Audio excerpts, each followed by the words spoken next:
সবাই দেখো আজকে আমি কী রান্না করছি।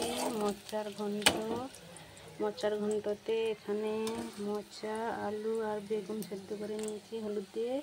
আর এখানে মাছের মাথা, একটা মাছের মাথা অর্ধেকটা নিয়েছি, ভাজা করেছি দিয়ে মোচার ঘন্ট করবো। এখানে আদা রসুন পেস্ট করেছি, এখানে পেঁয়াজ ভাজা হয়ে গেছে, তাতে দিয়ে দিলাম।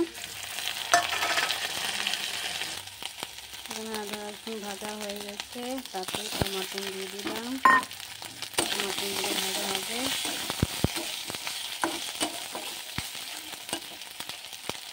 একটু লবণ আর হলুদ আর লঙ্কা গুঁড়ো দিয়ে দিয়েছি, কারণ হলুদ অল্প দিয়েছি, এখন সেদ্ধতে দিয়েছি।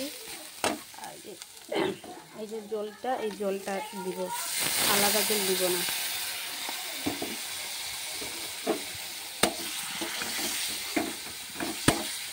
মশলাটাকে ভালো করে কষাবো, কষিয়ে দেখাচ্ছি তোমাদেরকে।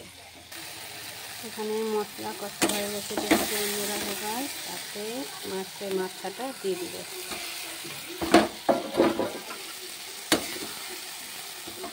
বড় একটা মাথা,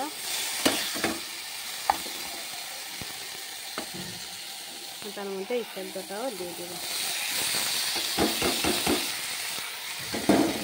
এটাকে একটা ভালো করে নেড়ে করে তোমাদেরকে দেখাচ্ছি। এক হাতে মোবাইল ধরেছি, তাই জন্য অসুবিধা হচ্ছে। তো একটু নাড়িয়ে পুরো নাড়িয়ে মাছের মাথাটা ভেঙে দিয়েছি। আর আমি একটু আলাদা জল দিই, সেই যে সেদ্ধ করা জল ছিল, সেই সেদ্ধ করা জলে মাছের ঘন্ট আমার হয়ে গেল কমপ্লিট। তোমরা বন্ধুরা এরকমভাবে বাড়িতে রান্না করবে, রান্না করে খেয়ে তোমরা আমাকে জানাবেন কেমন হয়েছে। তো কালারটা কত সুন্দর হয়েছে। আমি একটু আলাদা জল দিই, সেই সেদ্ধ করা জলে আমার মাছের ঘন্ট কমপ্লিট হয়ে গেল।